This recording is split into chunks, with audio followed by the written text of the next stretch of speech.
Rights Task Force detainees of the Philippines and AMP. This event is live streamed and recorded. Please be reminded that no pictures and videos are allowed to be taken except for the organizers. My name is Esther Berenger. I am the coordinator of the AMP, the German Action Network Human Rights Philippines, and I'll be moderating this event. We are here today because the state of human rights in the Philippines remains highly concerning for the international and national civil society. Extrajudicial killings in the so-called war on drugs continue at an alarming rate. Criminalization of human rights defenders through especially fabricated charges and so-called red tagging become more frequent, and there remains a continuous lack of accountability for those serious human rights violations. President Ferdinand Marcos Jr. took up office in July 2022. Compared to his predecessor, Rodrigo Duterte, Marcos does not use an aggressive rhetoric and presents himself more accessible to the international community and is more engaging. However, looking at the situation on the ground, concrete and sustainable human rights policy measures are lacking. Marcos failed to break with the repressive policies of Duterte. He failed to put an end to Duterte's law enforcement approach to combat illegal drugs, to end impunity, to hold perpetrators of serious human rights violations accountable, and to protect the rights of human rights defenders.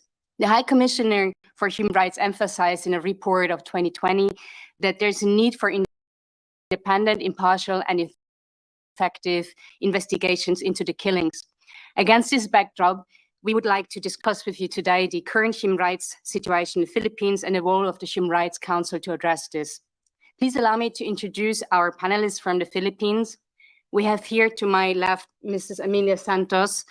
She is a widow of a victim of an extrajudicial killing in the war on drugs. Then we have on my right, Mrs. Nisa Concepcion. She's the communication head of the Philippine human rights group iDEFEND. And we have online Mr. Carlos Conde, senior researcher from Human Rights Watch Philippines, and Mr. Joel Ariate, researcher and head of the Dahas Monitoring Project at the Third World Studies Center at the University of the Philippines. After the presentations, we will open the floor for questions. Before we start, please be reminded for people in the room, when someone is speaking online, you need to use the interpretation earpieces. So I would like to start. Mrs. Santos, could you tell us what it means to seek justice and accountability for the murder of your husband for 7 years? It was so poor because the government still not having action on this. It seems like no plan for us. That's why I'm here. And I want you to help us to fight for our rights. Thank you.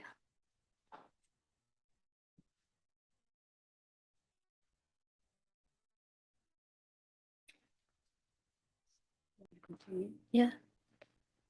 Go ahead. Can I? Yes. Okay. Good afternoon, everyone in here. I am Ami, a wife, a mother, and now I call myself a human rights defender.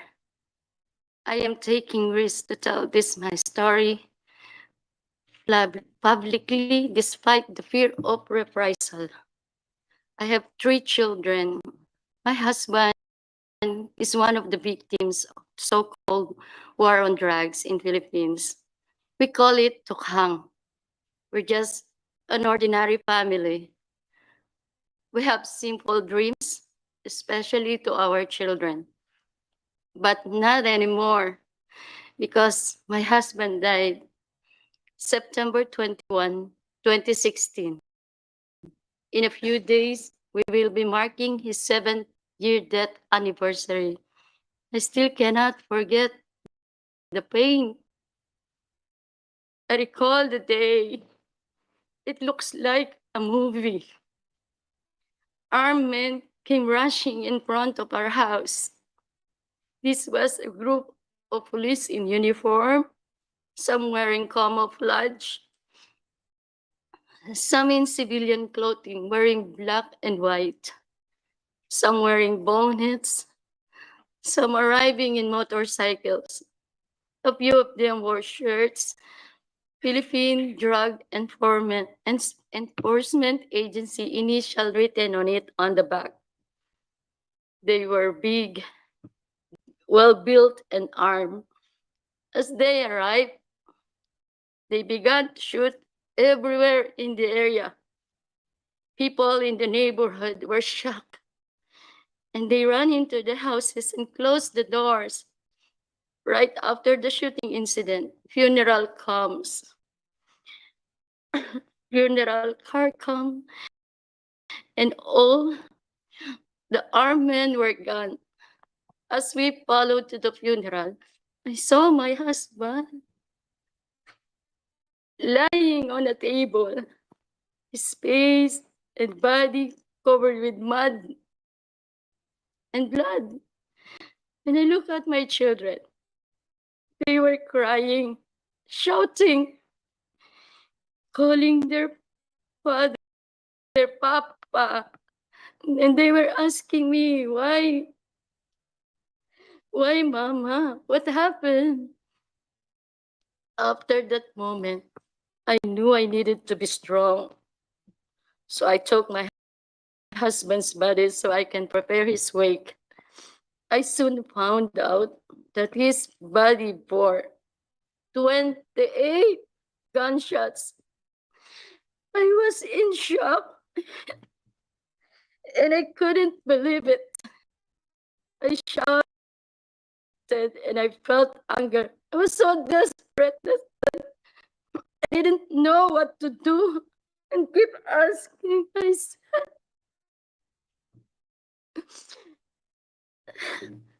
where do they need to do this? Why is killing is easy to do? Who they think they are? They are not God. They don't have the right to kill anyone. They are human, not animals. And from that day, I made a promise to myself, not for me, but for my children. I will not stop until my last breath to seek justice for my husband. And I'm here representing other widows like me and orphans like my children and all the broken families in the Philippines who are suffering with pain in their hearts like me from losing their loved ones who were victims of that so-called war on drugs. The killing are inhuman. I realized that the war on drugs is a war on poor. It's war on the poor because they think they just don't. We are people, we don't have money. We are stupid and they think we can't fight back. They don't know anything and they don't have ability to defend ourselves in some ways. It is true because it's so difficult to be poor. How could we fight for our rights? Because until now, we don't see any action from our government. The killing still continue, just like yesterday. Yesterday, yes, my friend, namely Miko Bate, 21 years old, was shot dead by riding in tandem yesterday. It hurts to think about that after all the killings, there's no news or plan from the new government or administration for the victims and the families of victims of war on drugs. We continue to hope, we continue to fight, we continue to seek the justice. And what is the big question? Should we expect anything? How will this all end? Who will join us to our fight? Will you help us? Will you help us?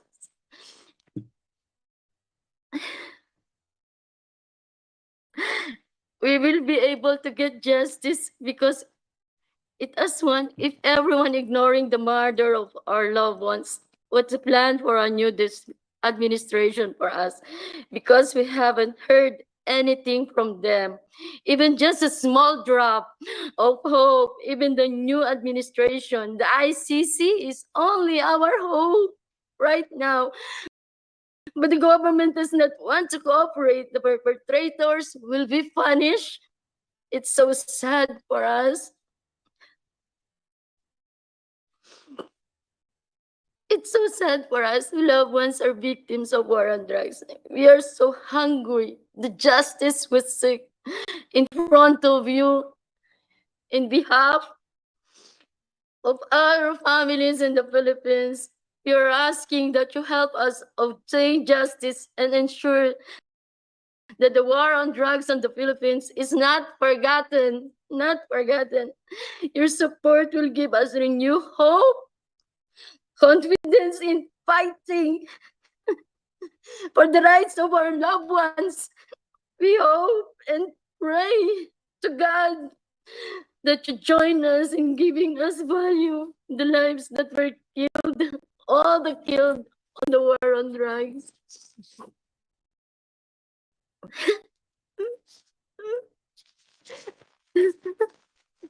I'm sorry. Just like you, everyone here, we also want to sleep peacefully with a smile on our face, where tomorrow will be happy. And we will. All I have is hopes for our family. Please join us. Please join us to our fights. Thank you so much.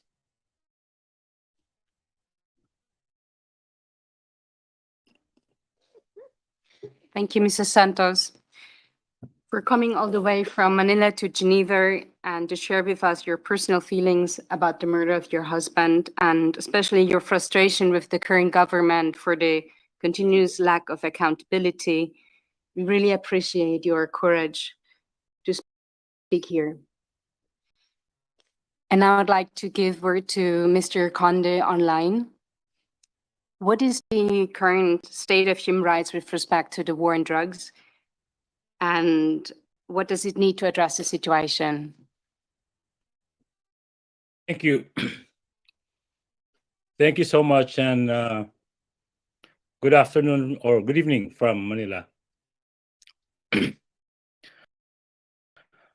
President Ferdinand Marcos Jr. has said publicly that the war on drugs, initiated by his predecessor Rodrigo Duterte, will have a new phase aimed at drug rehabilitation. But recent research by Human Rights Watch, as well as monitoring by other human rights groups, paint a grimmer picture of the situation. On the ground, across the archipelago, drug-related killings have continued. Monitoring by the University of the Philippines Third World Studies Center showed that more than 400 have been killed by both law enforcers and unidentified gunmen since Marcos took office.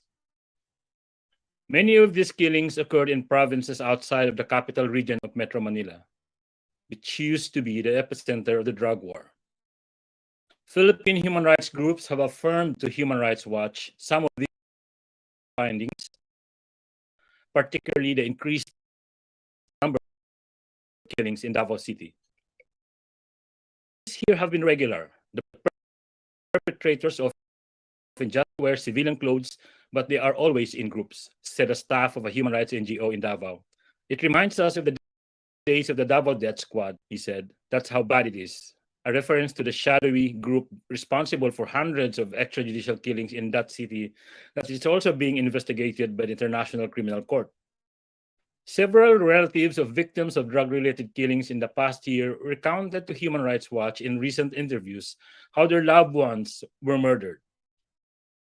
We had just came from a 7-Eleven store to buy some food that night when about 6 men came to our house, dragged my husband to the second floor where they shot him in the chest, said the wife of a shooting victim in April in Davao City. She said there were more men downstairs. She estimated them to be about 15, including some from the village or the local barangay. And instead of an ambulance, a police mobile patrol unit arrived to retrieve the man's body, even while the armed men were still around, suggesting that the incident was a government operation.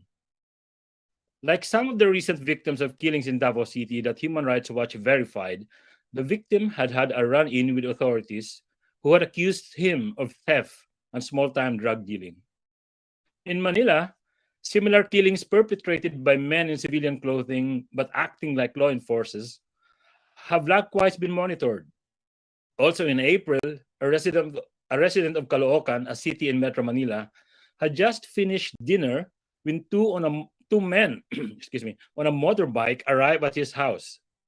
CCTV footage shows one of the men casually walking inside and came out 5 seconds later and sped away. Inside, the man lay sprawled in a wooden bed, dead, with 4 bullet wounds in the chest. He turned 18 just last February, his sister told Human Rights Watch. Groups such as the Arnold Johnson Kalinga Center, a religious organization that supports relatives of victims, the Children's Legal Rights and Development Center, and the Philippine Human Rights Information Center have also documented cases of drug-related killings under the Marcos administration. Accountability for these killings has not been a priority for either the Duterte administration or this administration. Of the total deaths, estimates range from 6,252, according to official police figures, to more than 30,000, according to domestic human rights groups. Only 2 cases have resulted in convictions of assailants.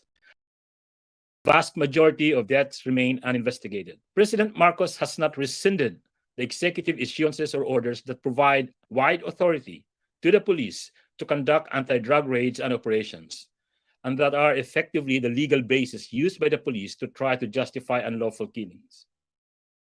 The Philippine government, including President Marcos, has denounced the International Criminal Court's investigation into possible crimes against humanity related to the drug war killings under Duterte. Marcos is an ally of Duterte, whose daughter serves as his vice president. The Philippine government has vowed not to cooperate with the ICC, but at the same time is doing very little to secure accountability through domestic avenues. Please note that as we speak, there is no UN monitoring of the situation in the Philippines. There is a UN joint program, but that's a technical cooperation program aimed at capacity building, not monitoring the human rights situation in the country. We have urged the UN Human Rights Council to remedy that and to change the mandate of the UN joint program so that it includes a monitoring and reporting component. I will end there, and thank you so much for inviting me to speak tonight.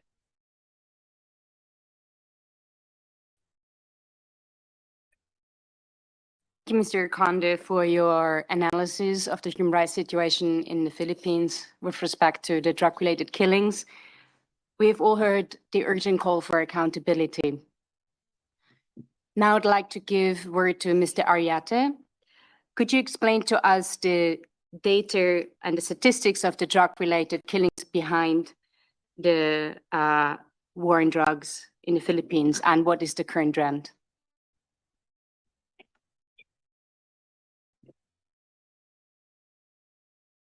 I think I have As a of recorded September video. 7, 2023, 402 persons have been reported to have died in drug-related killings under the administration of the Philippine President Ferdinand Marcos Jr.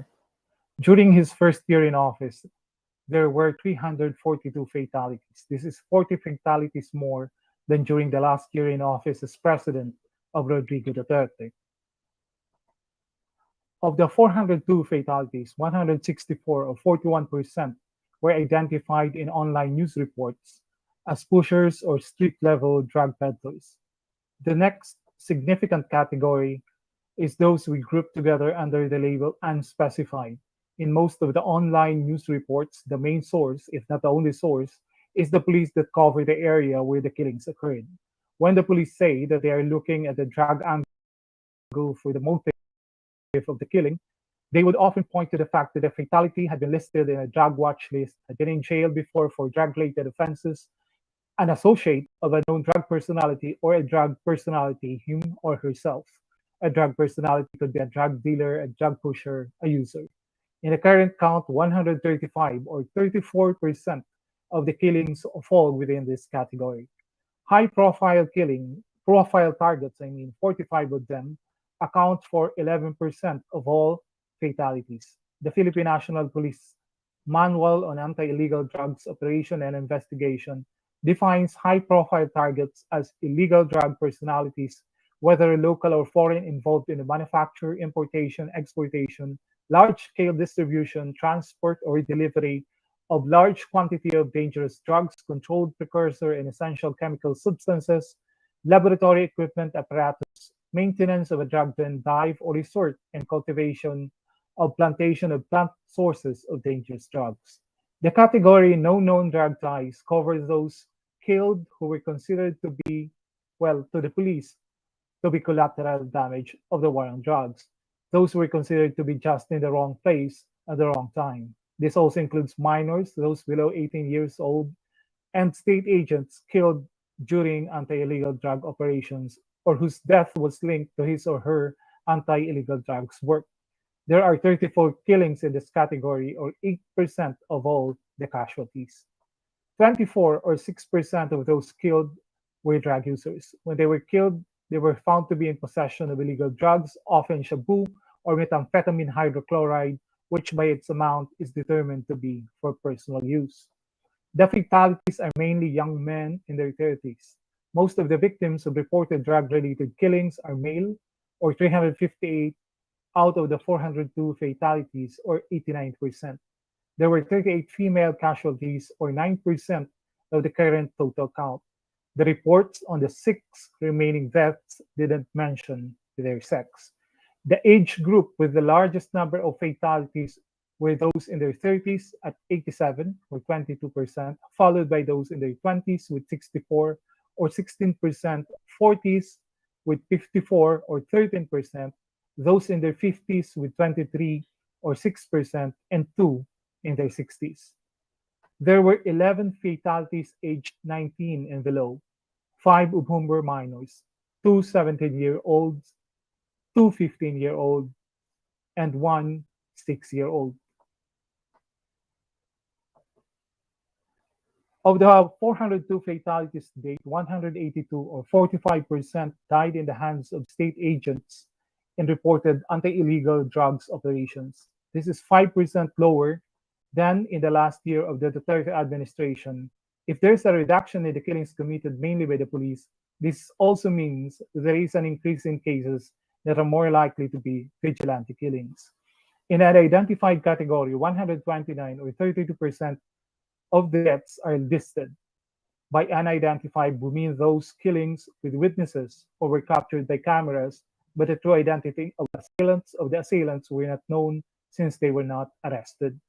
51 or 13% were identified as non-state agents. They were positively identified by witnesses. The remaining 40 or 10% of the killings were committed by unknown assailants. Rather than categorize these killings as perpetrated by unidentified assailants, we mark them as unknown assailants since there were no witnesses to the killings. Often, these are cases of body dumps. The killings were done elsewhere, and the bodies of those killed were usually thrown at the side of roads and highways. Some of the bodies bear placards or other markings indicative of torture, identifying the victim as either a drug user or a street-level drug peddler. Unlike the 30s time, with most of the reported drug-related killings centered in the National Capital Region or in Metro Manila, a new hotspot has emerged in the Marcos administration, Davao City. Davao City, for decades, has been a stronghold of the Dutertes. The data that I've just presented came from the iDEFEND.ph project of the Third World Study Center of the College of Social Sciences and Philosophy, University of the Philippines, Diliman. The iDEFEND.ph project, or the HAS for short, is a running count of the reported drug-related killings in the Philippines that I started in March of 2021 with 2 other colleagues from our research center. The HAS is Filipino for Violence. To date, it is the only initiative in the Philippines that continues to keep track of the killings in a drug war that during its most violent phase from 2016 until 2018 saw thousands die each year. The House gathers its data from news accounts online posted by various media organizations in the country and occasionally from social media posts of police units and other state actors touting their accomplishment of having, quote, neutralized, unquote, a known player in the illegal drug trade in their area. News accounts as data are processed in three interrelated manners. The HAS maintains an internal database where the information about those killed in drug war are kept. Their names, date of death, place of death, manner of death, demographic data, among others, are some of the key data points in this database. The news accounts also became part of an online public list of sources that documents the instances of killings related to the war on illegal drugs. And lastly, the news accounts serve as the basis for the weekly and monthly tallies of those killed in the drug war presented in the social media, mainly through X, formerly Twitter, but also in Facebook, Instagram, and Threads, and the occasional report that we write in the online independent news outlet, Vita Files, that has social media posts come with the data visualized mainly to show where the killings happened and which provinces have the most kills. Since the beginning of the Marcos administration, we have also started an annual report that we intend to release for each year that Marcos is in office. The House's key objective is to provide robust documentation of reported drug-related killings as the Duterte presidency handed its power to the current Marcos administration and answer one key question: will there be change in the lethal intensity of violence that the Philippine government heaps on its own people through its drug war? A year into the Marcos presidency, and the numbers point to a disconcerting answer: no.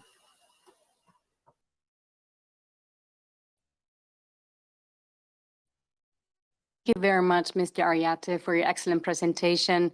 I think your data results really draw a clear picture of the continued severity of the situation and that the drug war has not ended. I would like to give word to our last speaker, Mrs. Concepcion. Miss Concepcion, apologize. What efforts has the UN Human Rights Council taken up so far to address the human rights situation in the Philippines, and what does it need in the future? Thank you, Astrid. So in 2019, with the resolution, the Human Rights Council requested the Office of High Commissioner for Human Rights to conduct an inquiry into the Philippines over its alleged extrajudicial killings under the war on drugs. In June 2020, the High Commissioner for Human Rights issued a report to the Human Rights Council regarding the situation in the Philippines, which found serious and systematic violation of human rights, including summary killings, arbitrary detention, and suppression of dissent in the context of countering national security threats and illegal drugs. The High Commission's report recommended legislative and policy reforms aimed at ending Project Tokhang and mandatory penalties for drug offenses, as well as decriminalization and adoption of rights-based alternatives to incarceration. The recommendations also urged for adequate assistance to families of victims of drug-related killings, including financial aid, legal support, and psychosocial services. In response, the Human Rights Council Resolution 45/33 in October 2020 resulted in a joint program for capacity building and technical cooperation, or the UNJP. Technical cooperation is part of the recommendations, but it does not encompass the entirety of the High Commissioner's recommendations. Critical mandates are missing, and the program only has a 3-year term. The joint program is ending next year, but it has yet to deliver on a crucial goal: addressing impunity. We have presented in the Human Rights Council cases of unrelenting extrajudicial killings, unabated attacks on human rights defenders, diminished civic spaces, and suppression of dissent, as if the High Commissioner's report did not exist. The National Police Commission Memorandum Circular, which launched Operation Double Barrel, the Interior and Local Government Circulars, which created surveillance and profiling system in the communities, the Securities and Exchange Commission Circular, which compelled NGOs to disclose their partners in the local areas, and the anti-terrorism law, all continue to undermine efforts to defend human rights and strengthen democratic spaces. On the other hand, legislation relevant to the goals of accountability have yet to be certified as priorities by the Office of the President. These include the Human Rights Defenders Protection Bill, ratification of the Convention on the Protection of All Persons from Enforced Disappearances, the National Preventive Mechanism on Torture, the Charter of the Commission on Human Rights, legislation to penalize terrorist and red tagging, and to penalize extrajudicial killings, and a review of the anti-terrorism law. So at this time that the government in the Philippines is regaining its good image and relations with the international community, impressions are made that the human rights situation is improving. It is not. This must be corroborated with the follow-up to the High Commissioner's report. The Human Rights Council has a standing obligation to continue to monitor and report on the Philippine situation by virtue of the resolution. A new resolution to report out to the Human Rights Council the improvements in the human rights situation is essential in pursuing accountability and ending impunity in our country. A new resolution to mandate an assessment of the human rights situation, including the impact of the UNJP, is a critical requirement. Despite its limitations, the UNJP consists of the only platform by which human rights civil society organizations can directly engage government officials. All other spaces and engagement opportunities have been obliterated by the past administration. However, the program needs to be configured to enable it to confront serious rights violations still happening on the ground and enforce accountability accordingly. With its current mandate, it only expects to conclude with an internal project report. The program risks closing without scoring any mark on ending impunity. But understanding that systemic barriers to accountability and justice cannot be addressed in the short term, nevertheless, a solid direction is vital. But this needs a consistent resolve and commitment from the international community and all stakeholders in human rights protection. Thank you.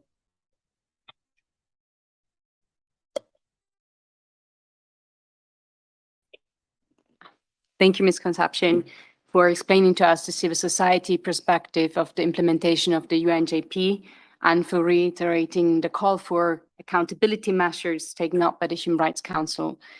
I would like to give the audience now the opportunity to ask questions. I will take a couple of questions at a time, and please do introduce yourself before you speak and keep your questions brief, and turn off your microphone again after speaking.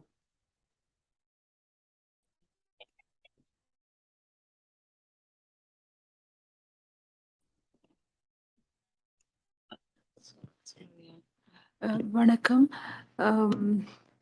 Madam Amelia. I'm from Sri Lanka. அங்கேயும் I speak Tamil. அங்கேயும் போரால நாங்கள் பாதிக்கப்பட்டாக்களா இங்க சமூகம் அளிச்சிருக்கிறோம். I'm from Sri Lanka and I'm here as a witness of war in Sri Lanka. Yeah. நீங்க ட்ரக்ஸ்ல நடந்த பிரச்சனைகளை இங்க கூறுறதுக்காக வந்திருக்கிறீங்க. அது ஒரு பெரிய விஷயம் இங்க நீங்க வந்து இதை கதைக்கிறது.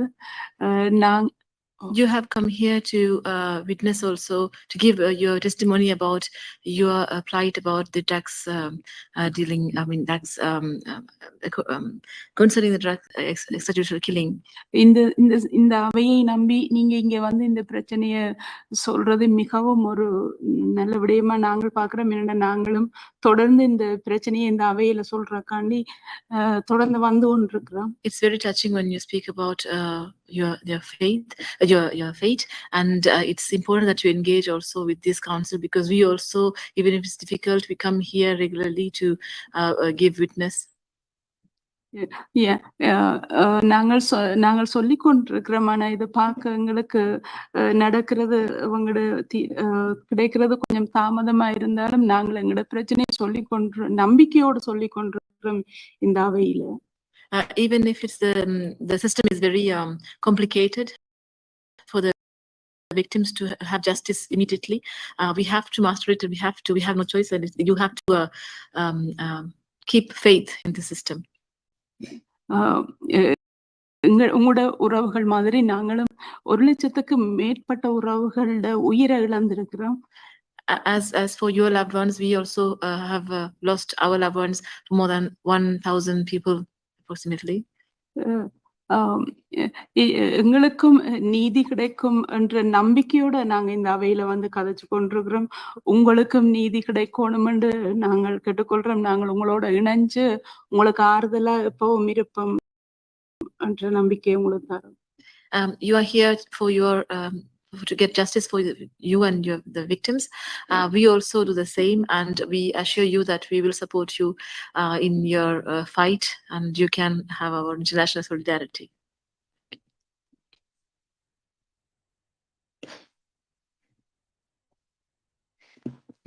Thank you. Could you turn off the microphone? Thank you. I will collect another 2 questions, and then we'll give the panelists time to respond or to make remarks. Are there other questions in the room? Yes, please. Jose Victor Lubrigo from the Justice and Peace of the Catholic Bishops' Conference of the Philippines. Considering that nothing happened on the ground for redress of the abuses of human rights, and yet the UN Human Rights Council, through the help of so many diplomatic countries, supported the joint program in the Philippines, supposedly to address the problem. What do we demand from them? Because they become complicit to the issue. Thank you. Thank you. Is there another question in the room?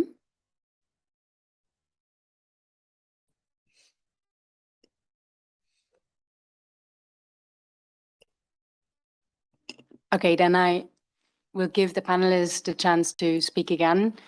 Would you like to give a response, Amelia, or is it okay? The questions that we had. Just if you want to give another remark or response. Yes. Yes, for sure. What country? Sri Lanka. Sri Lanka. First, thank you so much for supporting Sri Lanka. Thank you so much. I would like everyone here to support us. So please support us.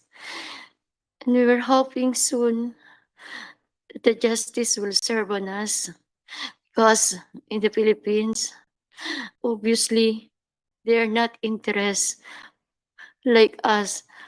Our loved ones lost in extrajudicial killing. They are not interested. They don't have any plan. We heard the ICC wants to help us, but our government doesn't cooperate. That's why everyone here, please support us to continue and hoping soon the justice will be served on us. Not only me, again, to the family, in the Philippines, the orphans, the broken families, they're still seeking and waiting for the justice that we will seek for. Thank you. Thank you so much. Yes, Puri.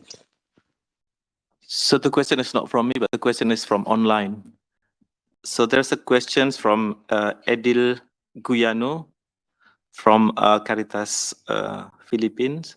How can the UN Human Rights Council demand accountability when alleged government insists that justice is still working in the country? What UN Human Rights Council extends aid to the victims? He doesn't specify to whom the question is addressed. Thank you, Puri. Ms. Neeser, would you like to respond? And then I'll give word to Mr. Conde and Arya.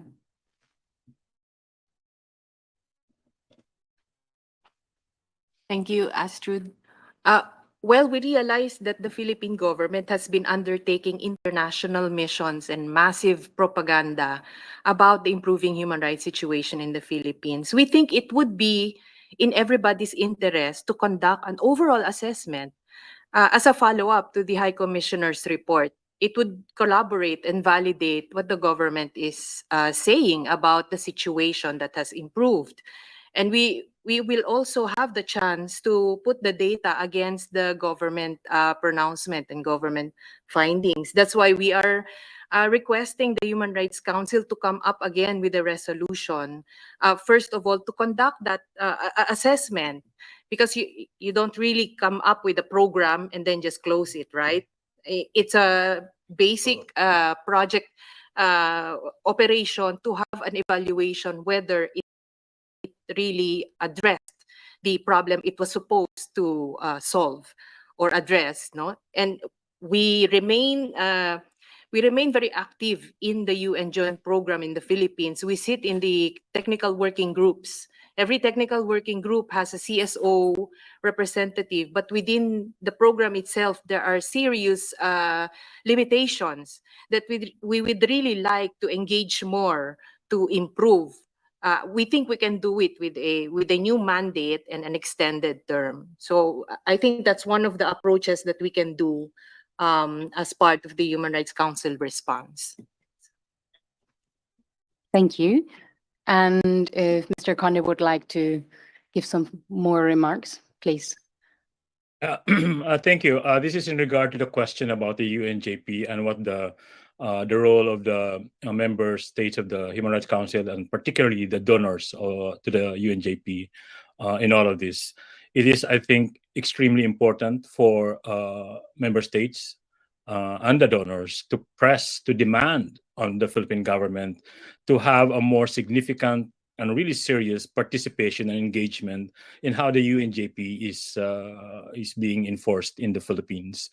As you know, the UNJP actually started poorly. It's going to end in July, but it actually spent a lot of their time just trying to set up the technical working groups and set up the structure. And of course, COVID, the pandemic did not help, but they still have a lot of work to do. And that's why we believe it should be extended, but it cannot be extended as is. It has to have monitoring and reporting capabilities. The mandate needs to be extended. The mandate needs to be expanded. And this is where member states of the Human Rights Council can really come in.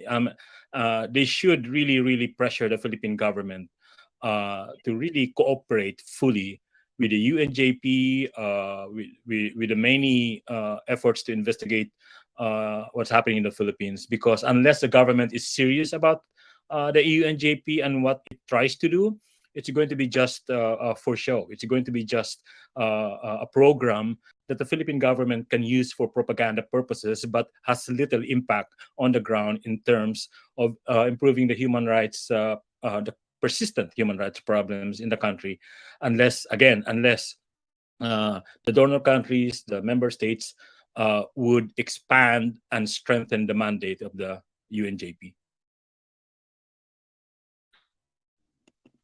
Thank you, Mr. Condor. I'm not sure if Mr. Ariate would also like to give some thorough remarks, even though the questions were not targeted him. But yes, please. No, I have nothing to add. Okay, thank you. Are there any further questions in the room?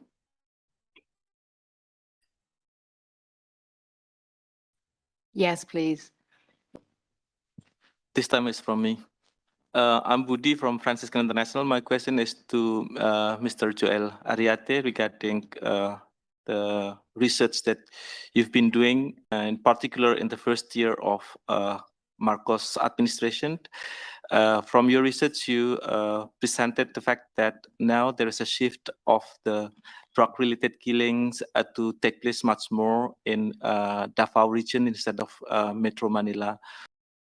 Will you be able to provide some analysis why there is this tendency now in comparison with the previous administration? Thank you. Please, Mr. Ariate. Yes, thank you for the question. To provide an analysis would, I think, in a way, be beyond the remit of the data gathering that we're doing, but we can, at the very least, hypothesize something on why the shift. I think the main reason would be Davao City in the southern island of Mindanao is quite far from the mainstream media or the preoccupation of the mainstream media, which most of which are centered in Manila. So when there are a series of killings almost every week, once a week since the start of the Marcos administration, and almost all of those killed were killed by policemen, supposedly during buy-bust operations, anti-illegal drugs operations. So in that sense, I mean, given the supposed alliance between the Duterte and the Marcoses, then what appears is that it's a way for the Dutertes actually, since they control the area. One of the sons of the former president is the mayor of the Davao City, with direct responsibility when it comes to policing the area. Then we can say that it's also a way of flexing its muscle in the alliance with Marcos actually. That even though Marcos is saying one thing, then they were doing another. It's a leverage in the political game. That's what we can see at the moment. So those two things, there's the apparent distance from the national media, and hardly any of those killings were reported in the traditional press, for example. And of course, the political context of all this killing, this alliance between Marcos and Duterte.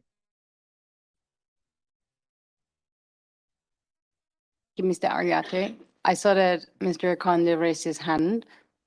Please go ahead. Yeah, thank you so much. And just to add to what Professor Joel said about what's happening in Davao City, I think it's important to keep in mind the larger context of why that city is now kind of the epicenter of the drug war. For decades, Davao City has been the laboratory of violence in the Philippines. Perhaps no other city in the Philippines has had that infamy, for lack of a better word. This is the city where the Davao Death Squad emanated in the late 1990s and 2000s during the time of President Duterte as mayor. This is where he started a method of extrajudicial killing to go after criminals, suspected criminals, and suspected drug users to supposedly try to cleanse the city. This is where he perfected this campaign, this program that he later on expanded nationwide, beginning 2016. The same method, the same modus operandi that has happened in Davao City. Expanded nationwide, and you would think that by now it should have been over, but no. In fact, in our own research in Davao City recently, we're finding the same patterns occurring again in Davao City. As I mentioned in my earlier presentation about one of the respondents to the interviews, they're saying that it is like the Davao Death Squad all over again in Davao City. And this is not, this unlike what we see or what witnesses have told us what's happening in Davao City, is that this is not like the Tokhang in Manila, for instance, in 2016, where armed and uniformed police officers who conduct raids. No, that's not the case in Davao City. These are men wearing civilian clothes, but men who are clearly working for the government, for the local government, for the barangay, who are conducting these raids, often in groups, and killing these people. Now, it's hard at this point to pinpoint exactly what unit of the police that is doing this, but it's very clear that according to the witnesses that we talked to, it is very clear that the government is involved in the operation. So this is again Davao Death Squad all over again. This is the kind of program that they did in Davao City, and also they did in many other places. In fact, in Mindanao, such as Tagum City, which is near Davao, and several other cities. So this is going back to what makes this comfortable for the Dutertes, and it's really, I think, part of the explanation why it is happening there right now in such intensity. Thank you, Mr. Conde. Are there any further questions here in the room?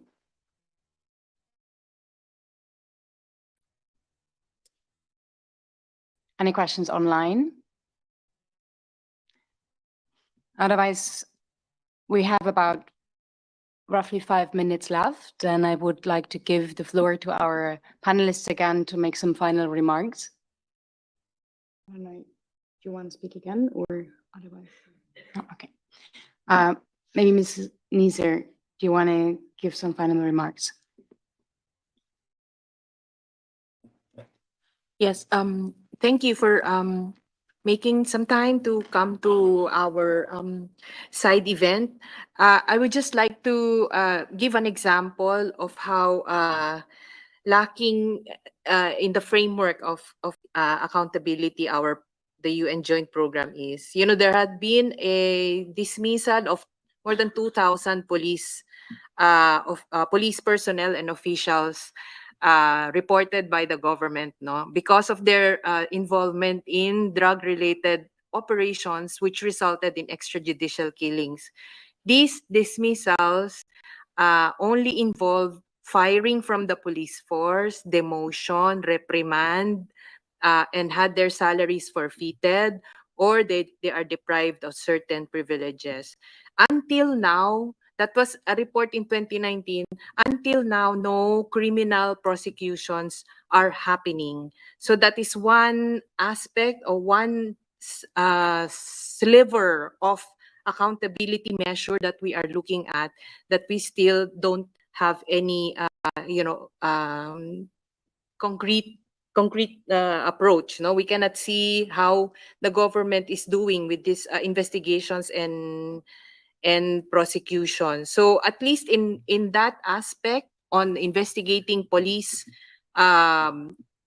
perpetrated extrajudicial killings, at least we would like to see more concrete and stronger measures towards prosecution. Until now, we only have 2 convictions of murder in two cases since 2016, since the report of the High Commissioner, and there's no more progress on that.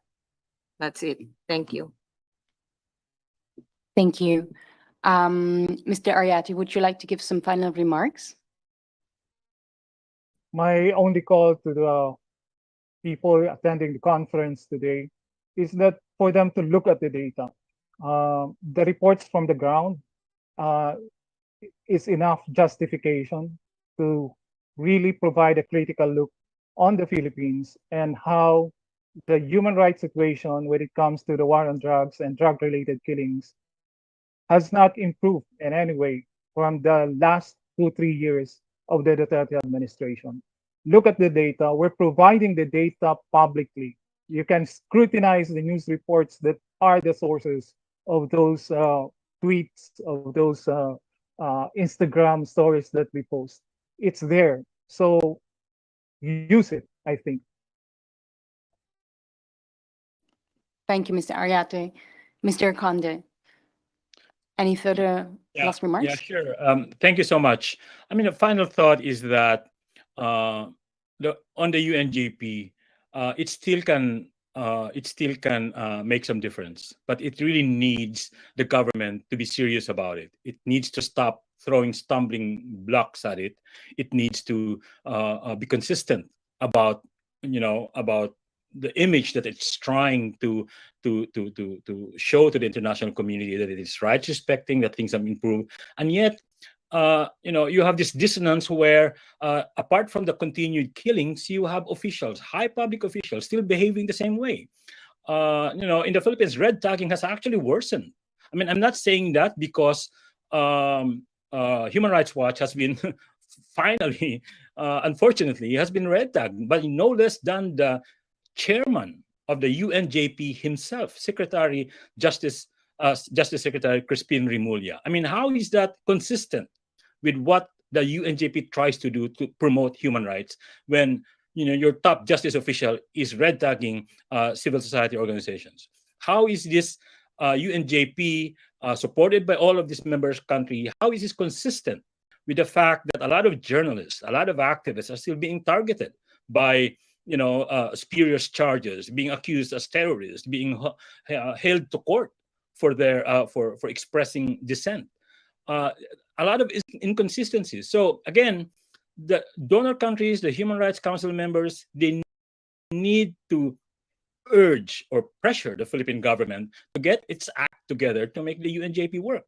Because we have to keep in mind, there is no UN monitoring in the Philippines, and about the only thing that many of us in civil society organizations are holding on to is the UNJP for some semblance of improvement. Of course, there's the ICC, but it carries a lot of political risks for a lot of people, so that's why it's not moving. But really, donor countries of the UNJP, look where your money is being spent. Is it being spent, wisely? Is it going to what it is intended to be spent on? Is it really making a difference in making sure that the capability and capacity of the Philippine government to investigate killings and improve its democratic institutions are working?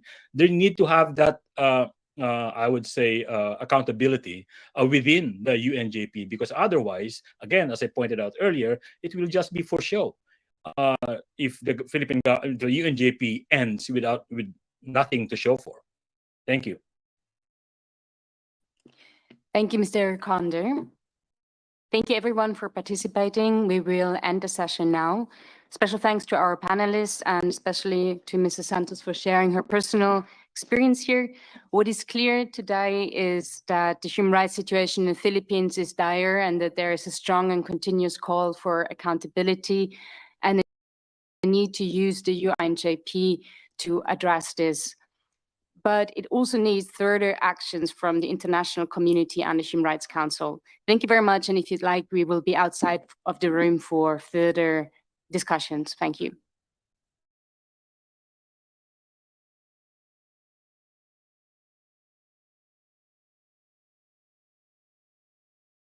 Okay, tayo naman.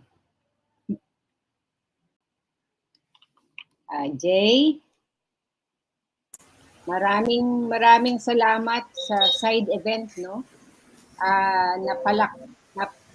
Tampok, no, yung nananatiling kalagayan sa Pilipinas tungkol sa sitwasyon natin.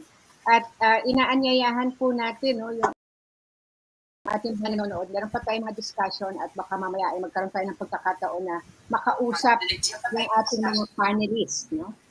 Sa ngayon po, si Vince ng PhilRights, Philippine Human Rights Information Center, ay kasama natin mula sa Geneva. Vince, baka gusto mo magbigay ng konting pahayag?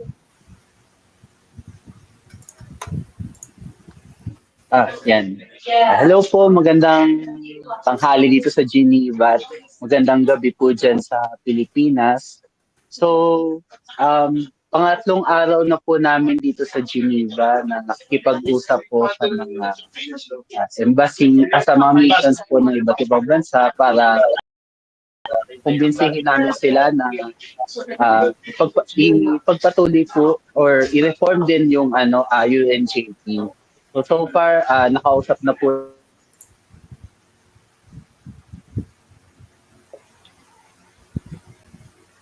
Napuputol yata si Vince.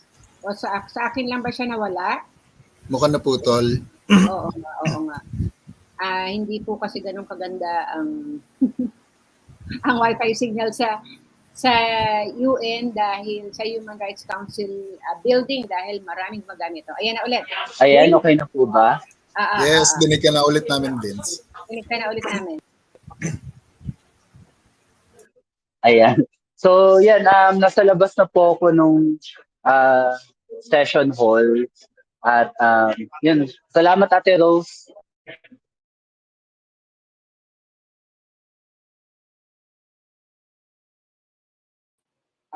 Okay. Nawala agad si Vince. Anyway, napakaganda nung talakayan, ano? Lalong-lalo na nung pinakita ng Dahas Philippines, no? Yung mga statistics ngayon, siguro first time itong narinig ng Human Rights Council, no? Nung mga audience natin doon, ilang mga bansa ang umattend doon sa meeting kanina, no? Doon sa side event, kasama daw ang Switzerland, ang nawawala ang aking kodigo. Ayan. Ang US ay nandoon, ang USA, ang United Kingdom, ang Australia, Switzerland, Ireland, at Mexico, no? At ilan natin mga kasamahang mga Pilipino. Yung pagdidetalye, no, na yung extrajudicial killings ay tuloy-tuloy pa rin pala, no? At yung United Nations Joint Program na inaasahan natin sana na makatulong para ma-improve yung ating human rights situation ay maliit pa lang yung nagagawa. No? Kaya yung panawagan ng iDEFEND doon sa Human Rights Council ay magkaroon ng panibagong resolution para i-report out ano na nga ba ang nangyaring pagbabago mula nung report ng High Commissioner noong 2020 at syempre i-report out din ano ang nagawa ng United Nations Joint Program, itong technical cooperation, para mas makita ng buo. Kasi sa tingin natin, obligasyon pa rin ng Pilipinas, no? Na ilahad sa Human Rights Council ano yung nagawa ng pagbabago. At yung Human Rights Council naman ay may obligasyon na patuloy na i-monitor ang pangyayari sa Pilipinas. Okay? Sige po. May kasi kanina dun sa habang minomonitor natin yung live, meron lang siguro may mga ilang discussion dun sa comments kasi kaugnay nung I think sa time ito ni Nanay Amelia at saka yung report ng Dahas, yung meron pala tayo daw ng mga record at mga information, pero ang isang tanong niya parang may kaso daw ba ng mga may nasasampahan ba ng kaso or publicity ba ang lahat ng nandito. I think malinaw doon sa mga naging sharing ng ating panel yung usapin ng kaya nga talagang nauuwi sa paglapit sa international mechanism yung ating mga relatives ng victims ay hindi nga umiiral kasi dito yung justice system, di ba? Yung marami sa kanila yung nakakaranas pa ng patuloy na harassment at saka pang-i-intimidate mula sa mga nasa kapangyarihan or mga nasa police, may mga ilang experience ng hindi pinapansin sa tuwing nagpa-follow up yung mga relatives ng victims. So magandang bagay na naririnig ito ng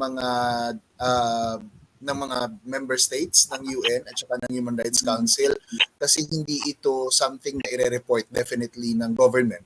Hindi ito syempre i-share dahil nga doon sa sharing ni Niza kanina, 'di ba? At saka kahit nung kay Kaloy yung pinapasilip yung ang point ng government at this time ay pagandahin ulit yung imahe sa international arena, yung normalization, sabi nga natin madalas na dinidiscuss sa iDEFEND yung the normalization ng situation na parang as if bumalik na sa normal, bumalik na sa anong tawag ba dito, yung maayos, quote unquote, yung sitwasyon ng ating bansa.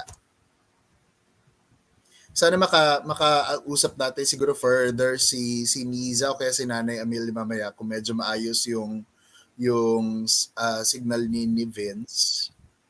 Ayan, mukhang nagtatry siya ulit pumasok.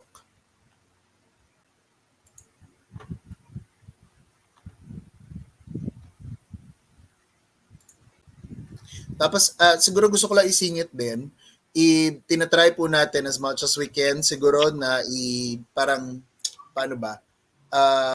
Kumuha ng mga high points mula doon sa presentation ng iDEFEND ni Niza kanina, and then we'll release it doon sa ating mga social media platforms para maibahagi natin sa mga tao at makita nila yung naging report ng iDEFEND sa side event, and at the same time ay matulungan tayo ng sharing. Yan. Vince, nadidinig mo na kami ulit?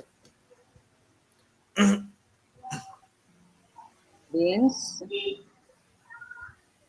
Kanina nakakabagbag no yung kwento, yung sharing ng ating isang widow no na ngayon ay tinatawag niya ng sarili niya na human rights defender no dahil naging biktima siya, nagkaroon ng karanasan sa pag-aabuso, pero nakita niya na pwede pala siyang may magawa no at tumulong na rin sa iba pang mga naging biktima para mag-seek ng justice dun sa mga nangyari sa kanila.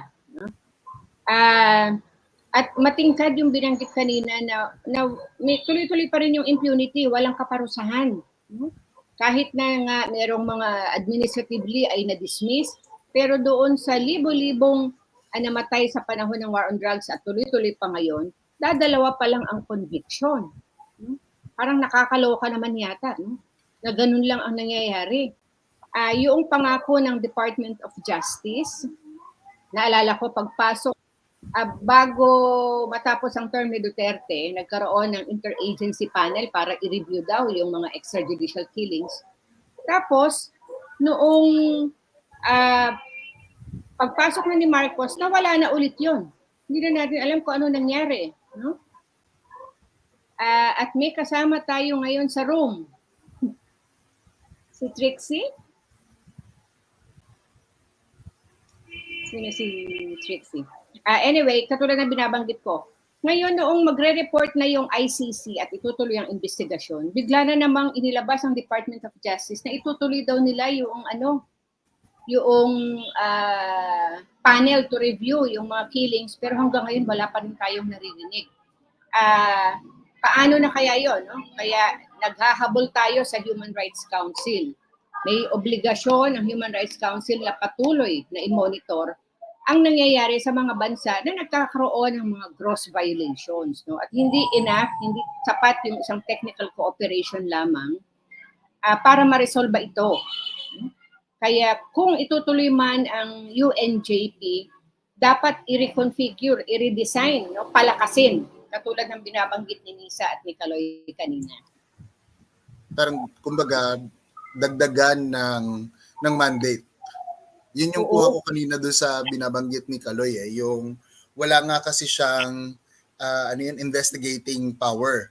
Kasi capacity building ang mas naging focus So magandang magkaroon ng component talaga nung paano nga mag-investigate, lalo na kung willing naman, I don't know kung yun ba yung tamang term, willing naman mag-cooperate ang gobyerno sa program, di ba? Siguro, Jay, hindi naman yung UNJP mismo ang magkaroon ng investigating power. Kung hindi, tutukan yung mga ahensya na nagko-conduct ng investigation, di ba? At yun ang maging focus natin, yung justice and accountability. At hindi lamang yung maraming mga trainings na ginagawa. Siyempre, na-appreciate natin yung mga trainings. Pero, ang major na issue ay nare-resolve ba yung mga kaso ng human rights violations? Actually, yun nga talagang mukhang may ka-meeting lang daw sina Vince. Siyempre, hindi natin pwedeng sabihin yung Pero hintayin natin, try natin na hintayin. Hopefully ay makausap natin siguro kahit maikli si Niza or si Nanay Amelia. Mukhang of course yung story na sinishare ni Nanay Amelia ay isa lamang sa libo-libo na iba't iba na mga istorya ng papaanong hinaharap ng mga relatives of victims yung kanilang quest for justice sa kanilang mga kaanak. Yung binabanggit mo, Miss Rose, kanina, yung tungkol sa conviction at saka yung mga dismissed. Meron din kasi tayong mga, di ba, yung I think parang medyo midpoint ito ng Duterte administration na dinidismiss, quote-unquote, pero ang itsura talaga ay nililipat lang. O kaya parang dinidemote. Ganun ang itsura niya. So, hindi nga yun half justice kasi 'di ba parang ano yun wala lang, inalis mo lang doon para masabi na may kaunti kang pinakitang accountability para sa hanay nila, tapos wala naman talagang nakukuhang katarungan yung pamilya. Kasi hindi naman yun yung hinihingi nila. Hindi naman yun yung gusto nilang maging katarungan para sa mga kaanak nilang pinatay. Yes, oo. At dahil nahihirapan pa rin tayo sa domestic accountability mechanism, no? Kaya tayo lumalapit talaga sa United Nations, sa Human Rights Council in particular. At syempre nagpapasalamat tayo sa ilang mga bansa, at least 10 bansa ang nagdo-donate dun sa UNJP, no? So ibig sabihin may investment sila sa karapatang pantao. Kaya inaanyayahan sana natin sila at iba pang mga bansa syempre, no, na sana pangunahan ng isang panibagong Human Rights Council resolution sa Pilipinas. Yun nga para makita, no, ano na ba yung improvement sa human rights situation at palakasin pang maigi yung UNJP. At this time, Jay, yung United Nations Joint Program lamang ang official platform ng mga CSOs, no, na makapag-engage sa government. Kasi ito ay mandate, ito ay commitment ng Pilipinas sa United Nations, no? Kaya ginagamit natin siyang maigi, no?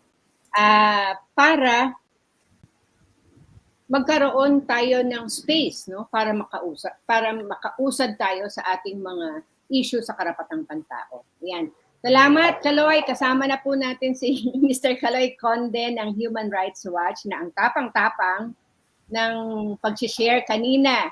Yan, kaya nare-red tag ang Human Rights Watch. Kaloy, bati ka naman ng iyong saloobin.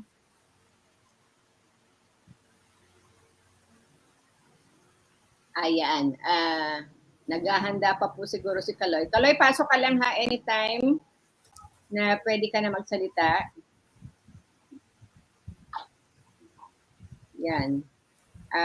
Mukhang naghahanap pa ng audio si Kaloy. Anyway, katulad ng binabanggit natin, nagpapasalamat tayo syempre sa mga international allies natin ng mga NGO, lalo na kasama, no, ang Human Rights Watch, no, kasi yan ang kasama po natin talaga sa naglalahad, no, ng kalagayan ng Pilipinas sa ibang bansa, at kasama natin talaga sila very actively sa paglalabi work. At napaka-hindi ng mga punto na nabanggit ni Kaloy kanina. May tanong pala ako, Miss Rose. Ano lang, parang for discussion sake. Ito halimbawa, the mechanism ng UNJP plus of course, 'di ba, meron nga kasi mga donors, mga state donors para magtuloy-tuloy itong UNJP, no. And in relation doon sa ongoing na ICC case ngayon sa former president, ano ang tawag dito? Parang meron bang hindi ko alam ang term na pwede gamitin, pero may parang pwesto ba to put pressure ang UNJP as a mechanism, at saka siguro yung mga state donors na rin to parang ano ang government ng participation nila, yung kanilang sa ICC process, yung mga ganun. Oo, sana, Jay, no, kung yung UNJP ay isang sinserong plataforma para ma-improve yung human rights situation natin sa Pilipinas, at palakasin yung mga accountability mechanism, sana maganda yung cooperation ng government, no? Pero alam naman natin at this time na ang palagi nilang posisyon ay umalis na tayo, nag-withdraw na tayo sa ICC, no? So hindi na natin dapat pakialaman 'yan. Yun ang government stand, no? Pero syempre sa atin sa mga CSOs, patuloy tayong umaasa. No? At tayo, makikikooperate talaga tayo sa ICC kung magkakaroon na ng investigation na mangyayari. Napaka-critical sana no, yung participation at yung cooperation ng government. Kahit na hindi na nga tayo state party dun sa Rome Statute. Pwede naman nilang gawin yun kung yun ang kanilang magiging political will. At kung sincero talaga sila na maparusahan yung dapat parusahan sa napakaraming mga killings na nangyari sa Pilipinas. Malaki-laki ang trabaho pa sa usapin ng accountability, sa usapin ng justice para sa families, definitely. Sana mukhang nahihirapan yata si Kaloy sa sa signal sa audio ng kanyang internet. Gusto po namin ulit na ipaalam na yung United Nations Joint Program, ito po ay mandato ng Human Rights Council na nag-umpisa noong July 2021 at matatapos na ng July 2024. No? Pero again, yung mga major na usapin na sana ay nire-resolve nito ay hindi pa nangyayari. Isa na lang po dyan ay yung sana pagpasa ng Human Rights Defenders Protection Bill. Diba? Oo. Kaya tuloy-tuloy pa rin po yung mga red tagging, no? Yung pag-atake no? sa ating mga kumikilos no? Para sa karapatang pagtao. At sabi nga ni Kaloy, isa sila no? sa na-red tag very recently. At ang nakakalungkot niyan, yung chairperson pa ng UNJP ang nanguna sa pagre-red tag no? sa Human Rights Watch.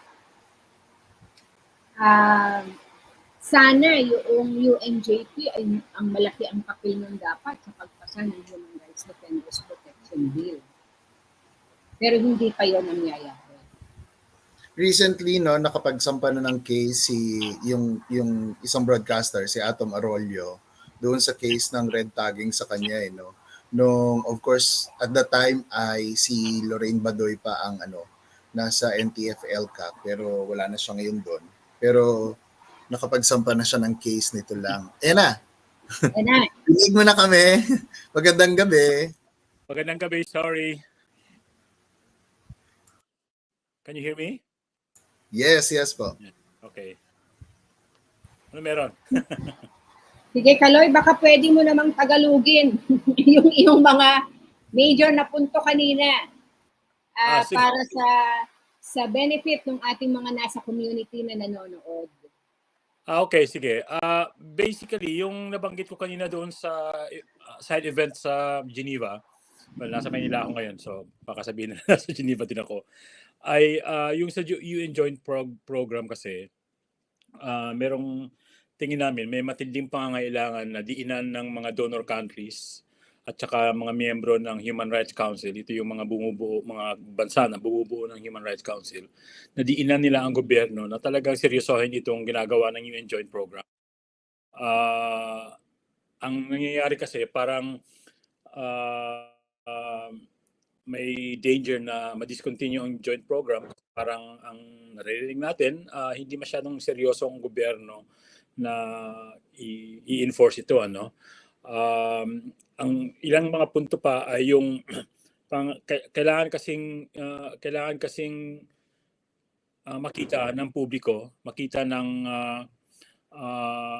ng mamamayan na yung gobyerno ngayon merong hindi tugma yung mga kilos nila pagdating sa UN Joint Program. So meron pa tayong problema sa human rights sa Pilipinas na dulot ng drug war na hindi pa rin nasusolusyonan hanggang ngayon. Pero itong UN Joint Program mismo ay may problema din sa loob na again sinasabi ko, hindi magkatugma yung ginagawa ng gobyerno tsaka kung ano yung layunin ng UN Joint Program. Sa isang banda, sinasabi ng gobyerno na engage sila or tumutulong sila sa UN Joint Program, pero sa isang banda naman patuloy pa rin yung mga paglabag sa karapatang pantao, patuloy pa rin yung mga patayan, patuloy pa rin yung pang-aabuso. At in fact, nabanggit mo nga rin kanina, kung seryoso ang gobyernong ito na ayusin yung human rights situation sa bansa by using the UN Joint Program, bakit tila yata, for instance, sa usapin na lang ng red tagging, nag-ano yata, mukhang lumalala. Like kami mismo sa Human Rights Watch, nire-red tag na kami ni Justice Secretary Rimulya mismo. Siya na chairman ng UNJP, ng UN Joint Program. So hindi siya tugma. May iba yung ginagawa, iba yung sinasabi nila sa international community, iba yung sinasabi ng DFA, iba yung sinasabi ng kung sino-sino pa about the UN Joint Program. At iba yung nangyayari. So yun, ang isang diin namin na sa panghuling punto is that kung itutuloy man yung UN Joint Program na yan, kailangan mas malakas, kailangan magkaroon ng monitoring at reporting na sakop ng mandato nito. Kailangan mas maayos yung pamamalakad niya. Hindi pwedeng walasin ng mga donor countries yung pera na binibigay nila dyan sa kung wala lang. Now, hindi naman natin binabaliwala ang UN Joint Program kasi meron namang maayos na layunin ito. Ang problema lang, kasi simula pa lang noon, nang sinimulan ito, wala na talagang maayos na kooperasyon ang gobyerno kung paano ito i-enforce. In fact, nawalan sila ng napakalaking oras na pagse-set up, for instance, ng mga tinatawag na technical working group, halos 1 taon na mahigit, nagka-COVID pa, inaayos pa lang nila hanggang ngayon na mag-e-end na ngayong July yung UN Joint Program. Ang liit-liit pa lang, ang konti pa lang ang pwede nilang ipakita na nagawa nila. So meron talagang pangangailangan na ituloy ito kasi nga yung programa nila maayos naman, kumbaga dapat naman talagang gawin. Ang problema, hindi ito yung ang lumalabas kasi ngayon, parang sinasabi ng gobyerno minsan na parang ito yung joint program, yung participation namin ay isang pruweba na inaayos ng gobyernong ito yung human rights situation sa bansa. Well, wala pa tayo doon. Binibigyan natin ng benefit of the doubt ang gobyerno na ayusin nga itong joint program, pero yun nga, nakikita natin ay may mga pagsasalungat sa ginagawa at saka yung mga sinasabi. Naalala ko, Kaloy, sorry lakas ng ulan. Ewan ko kung naririnig niyo yung ulan dito sa amin. Naalala mo, Kaloy, ang atin talagang inilalabi noon sa Human Rights Council ay sana isang international independent inquiry, di ba? At kasi gusto natin talaga maimbestigahan yung mga nangyayari. Pero ang ibinigay lamang ng Human Rights Council ay isang technical cooperation. At nirespeto naman natin yon, di ba? Kaya tayo nag-participate. Pero katulad nga ng binabanggit mo, may espasyo ang participation ng ating mga civil society, pero hindi pa rin tayo makadiskarte doon sa mga substantial issue sana na tinutugunan ng UNJP. Siguro isa lang sa magandang nagawa ng UNJP ay medyo nakakapasok na ang mga special rapporteur sa atin sa Pilipinas. Anong masasabi mo doon? Totoo naman yan, Rose, no? Hindi naman natin binabaliwala yung mga gusto nilang tawagin itong improvements na nangyayari mula nung naupo si Mr. Marcos. Meron naman talaga. Isa dito yung pagiging mas bukas ngayon ng gobyernong ito na mag-engage with international actors. May mga naka-schedule na ng mga pagbisita sa bansa ng mga ilang tinatawag nating special rapporteurs at experts na galing UN, para gawin yung kanya-kanya nilang trabaho kung paano maayos yung sitwasyon dito sa Pilipinas. At hindi natin minamaliit yun. Malaking bagay yun kasi kung titingnan mo, nung panahon ni Duterte dati, pinagmumura niya nga yung mga special rapporteurs na yan. Hindi makaporma, hindi makapasok. So at least ngayon may engagement. Tama naman yun. At ayaw naman natin maging unfair sa gobyerno.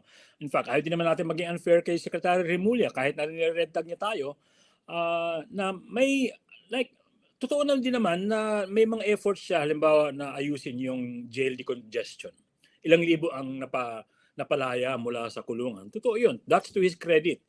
Mayroong mga efforts na ayusin yung bail system para yung mga mahihirap talaga ay pwedeng mag-file ng piyansa. Kasi dati, pag naakusahan ka sa drugs and everything, ng mga kahit maliliit na kaso lang, pag mahirap ka at wala kang nikusing, talaga makukulong ka kasi wala kang pang piyansa. So supposedly, at hindi ko pa naman nakikita yung buong picture nitong bill reform na to, ay merong ganyan. So, at isa pa, yung pag-engage ng gobyerno din naman sa civil society ay kahit papano, nabanggit ko nga kanina, na sa initially merong mga resistance yung gobyerno na sumanib doon sa technical working group kasi may mga civil society activists daw na marami sa kanila inaakusahan itong mga NPA, nire-red tag, gano'n. No? Pero ngayon, medyo na-break na nila yung yung block na yun. Ano? So meron ng ganong, may improvements kumbaga. Kaya lang, yung nga, sinasabi ko, merong mga nangyayari yan, pero at the same time, may nangyayaring iba naman. Siguro ang punto dito na kailangan magkaroon ng medyo holistic na I don't want to use that word, pero mas maayos na pamamaraan yung gobyerno para matugunan yung mga issues na to, no? Kasi hindi na pwede ipagmalaki sa international community na itong UNJP o itong pagiging bukas nila ay ito na yung sagot sa napakalaking problema ng human rights sa Pilipinas. Yung accountability pa lang natin, di ba? 2 kaso pa lang ng drug war killings ang nagkaroon ng hatol sa hukuman.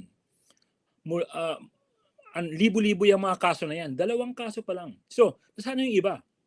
Ano yung nangyari doon sa review panel? Ano yung nangyari doon sa mga investigation na sinasabi nila? So, marami pang dapat ipakita ang gobyernong ito para masabi natin na nagbago na talaga ang sitwasyon. At hindi na pwedeng ipangalandakan sa international community, sa Europe or kanino man na ito na, may UNJP na tayo, mag-donate na kayo at okay na tayo sa Pilipinas. Hindi, wala pa tayo sa kalingkingan, wala pa tayo sa sa pinakamaliit na kumbaga yung expected na hinihiling natin na gawin ng ini-expect natin na gawin ng UNJP. Kaya nga medyo nakakakaba din kung matatapos yung UNJP dahil again mawawalan tayo ng official na plataforma to engage the government. As nabanggit ko nga rin kanina, nung panahon ni Duterte, nawala lahat yun. No? Na hindi tayo nakakausap. Ngayon, meron na ulit. At least to raise our voices, to raise our concerns. Pero meron pang mga major concerns na dapat tugunan. Kaya kung i-extend man ang UNJP, gusto natin talaga i-reconstruct siya. No? I-redefine siya. At mayroong participation ang CSO sa pagdidesign ng bagong UNJP. No? Pero ang pinaka-importante pa, may obligasyon ang Pilipinas na i-report out sa Human Rights Council. May improvement ba? Diba? May resolution kami sa inyong 2. May nangyari ba? May UNJP kayo? Meron na bang accountability? Meron na bang justisya? At natigil na ba ang mga violations ng human rights sa Pilipinas? At yun ang mukhang wala pa. At may importante yan, Rose, no? Kasi hanggat hindi nagagawa ng gobyerno yung may paliwanag kung may nangyaring ang improvement, ay medyo hungkag yung ng UNJP. At kung ano yung pinagsasabi nila na improvement ay walang katotohanan yan hanggat hindi nila maayos yung UNJP. Now, again, balikan ko yung punto mo kanina na itong UNJP nga ay kumbaga compromise agreement na ito ng UN, Human Rights Council at ng gobyerno. Kasi dati, nung nananawagan tayo ng Commission on Inquiry or some investigative mechanism sa Human Rights Council, talagang inoppose nilabanan ng gobyerno yan ng Pilipinas. Kung ano-anong mga propaganda ang pinaggagawa nila, kung ano-anong mga pagsalungat ang ginawa nila sa mga grupo na nagtutulak ng Commission on Inquiry. Kaya nung sinabi na nagkaroon ng agreement ang UN Human Rights Council at saka Pilipinas, gawin na lang natin item 10 sa UN na gawing capability building.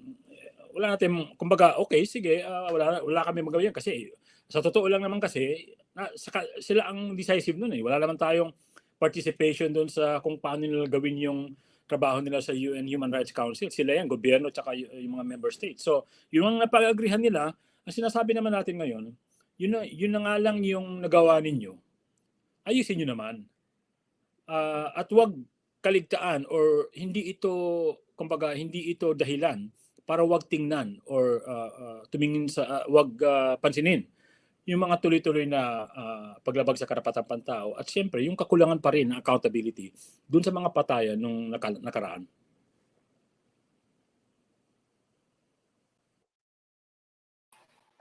Totoo yun, no?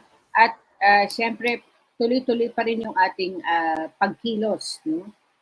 Para sa isang bagong Human Rights Council resolution. Although, ang pagtingin nga ng iba, baka mahirapan tayo dahil sa geopolitical at economic factors ngayon, no? Napakaganda ng imahe, gumaganda ang imahe ng Pilipinas abroad, no?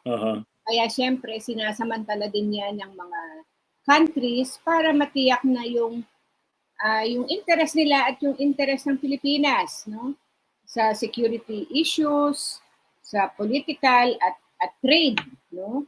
Ay mapanghawakan. Pero hinahamon natin sila.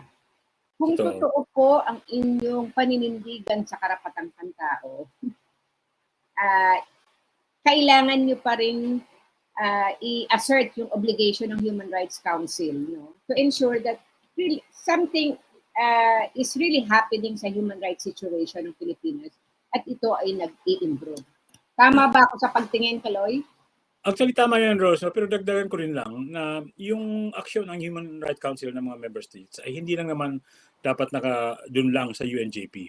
Now, kailangan nila tutukan yung UNJP, kailangan nilang gawing maayos ito, kailangan nilang i-demand from the Philippine government ng significant and serious na pagsasaayos ng programa nito.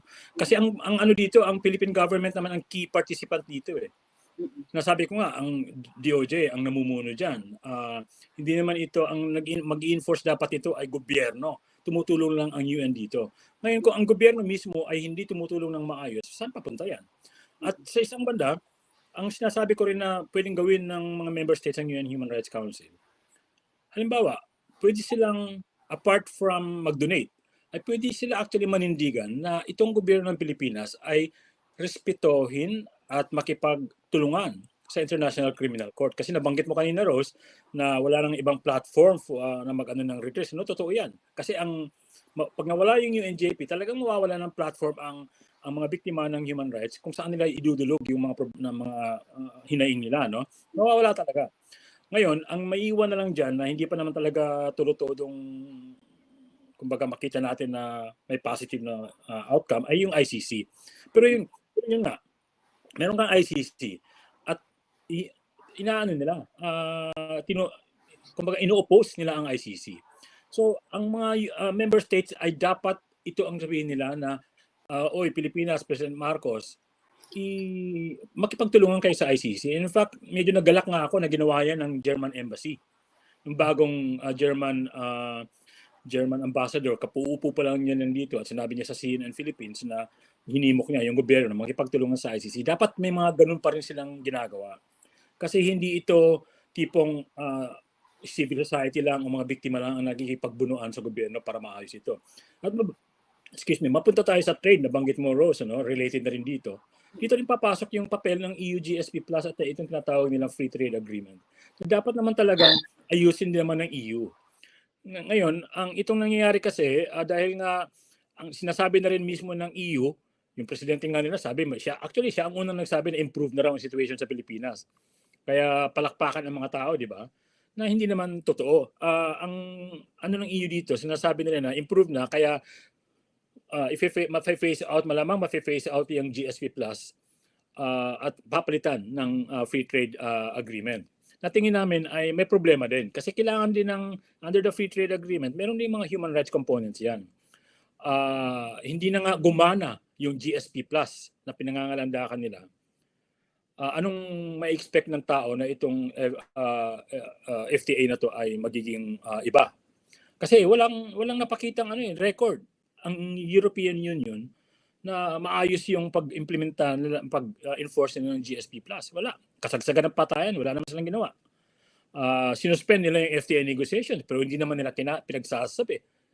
Sekreto lang. So, paano yun? So, kumbaga, ang sinasabi ko ay may kakulangan ang international community para gawin yung mga kailangan nilang gawin sa Pilipinas at kailangan nilang mag-recover from that. Kailangan nilang panindigan. Kailangan nilang patunayan na talagang maka-human rights sila.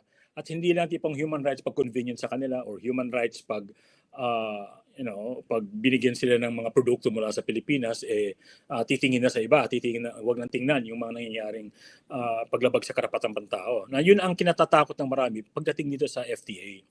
So, yun, maraming mga kailangan gawin ng international community. Hindi lang ito, ang nangyayari kasi lagi sinasabi natin na si President Marcos, siya lang dapat ang umayos ito, accountability. Hindi. Ang international community, US, EU, member states ng HRC, may mga responsibilidad yung mga yan. Merong mga pinanumpaan yung mga yan na aayusin nila, tulungan nilang ayusin ang human rights situation sa bansa. So far, nakikita natin walang nangyayari. So far, nakikita natin kung meron man, napakaliit lang. Kasi tuloy-tuloy pa rin yung patayan, walang accountability, and everything else. So, ang challenge dito, hindi lang sa gobyerno ng Pilipinas na ayusin itong human rights situation ng Pilipinas. Alam naman natin na merong political cost yan, kaya siguro hindi gumagana ng maayos whatever reforms na gustong gawin ni President Marcos. Pero again, ang pressure manggagaling dapat niya din yan sa international community. Hindi sila pwedeng tumingin lang at mag-donate ng pera while we welcome the donation. They need to make sure na yung pera nila ay ginagastos ng maayos at napupunta sa kung saan dapat siya napupunta. Oo, kaya hindi pa rin tayo titigil, no? Oo naman. Ang ating mga CSOs sa paglalabi dito sa loob ng Pilipinas, no, sa ating pamahalaan, sa diplomatic community dito sa Pilipinas, at syempre sa international community, primarily sa Human Rights Council. Kasi yung obligasyon sa karapatang pantao ay hindi humihinto, no? Lalo na kung ang justisya at ang impunity ay hindi ay tuloy-tuloy pa rin. Sa punto pong ito, mukhang kailangan na namin mag-close dahil alam namin pagod na rin si Kaloy, kanina pa yan. Kaya hinga namin si Kaloy ng last message, tapos si Jay, tapos magpo-close na po tayo. Kaloy?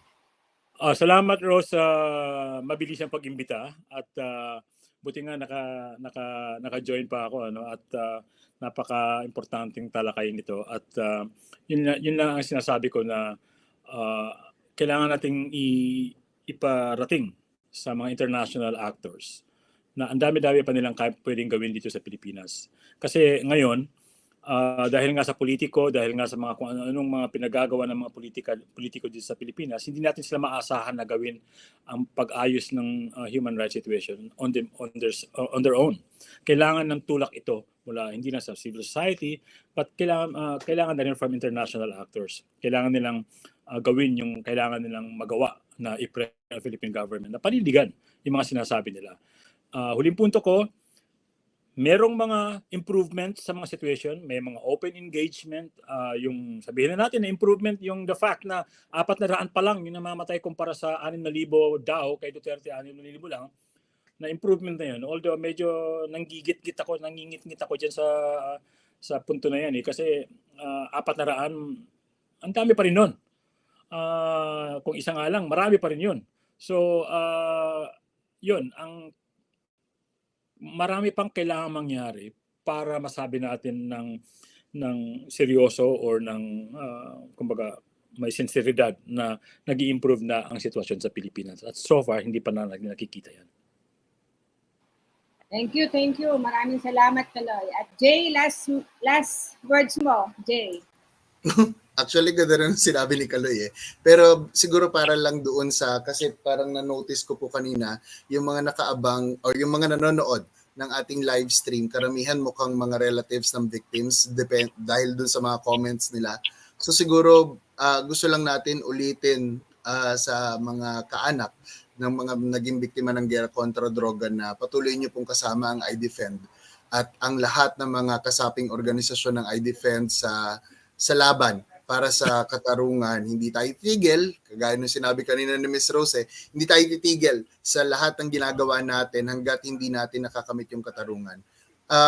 Maikli lang po na anunsyo, kaugnay po ng paparating na 51st na commemoration ng Martial Law Declaration. Ang iDEFEND ay magkakaroon ng ilang mga aktibidad. So magkakaroon po ng pagkilos ang iDEFEND sa September 20 ng gabi. So yung bisperas ng Martial Law Declaration commemoration. Ilalabas po natin yan sa ating Facebook page ng iDEFEND, yung detalye ng ating magiging pagkilos. Tapos magkakaroon tayo ng isang joint na live stream discussion at coverage kasama ang Philippine Alliance of Human Rights Advocates o para pagtatalakayan natin yung lahat ng aspeto ng mga atrocities sa panahon ng rehimeng Marcos Sr. mula sa civil political rights hanggang sa ESCR na mga issues. Patuloy natin na ilalahad yung mga katotohanan sa madilim na yugto na yon ng ating kasaysayan. And lastly po ay magkakaroon ng isang sa pagtutulungan nito ng iDEFEND at saka ng Alyansa Tigil Mina, yung isang live stream discussion on mining and human rights. Ito po ay bahagi ng Mining Hell Week ng Alyansa Tigil Mina. So abangan po ninyo yan lahat sa iDEFEND page, of course sa para page, lalo na yung ating joint na live stream. Ito po ay hybrid. So yung panel natin ay merong mga magkakasama at merong nasa online. So yan po ang mga paparating sa mga susunod na araw. Salamat. So maraming salamat po sa pagsama ninyo sa amin. Recorded naman itong ating talakayan, no? Kaya pwede nyo pa pong mapanood dahil ito yung ating pamamaraan, no? Para tiyakin na ang hustisya at ang impunidad, makakamtan natin ang hustisya at ang impunidad sa Pilipinas ay matitigil na. At ito po ay sa pamamagitan ng sama-sama nating pagkilos, no? Sa punto ng international lobbying, isang bagong Human Rights Council resolution para mabantayan pang maigi ang kalagayan ng karapatang pantao sa Pilipinas. Magandang gabi po sa inyong lahat, sa ating lahat, at sa susunod na po nating pagkikita sa iba pa nating episode sa iDEFEND live stream. Salamat po. Thank you. Salamat. Thank you.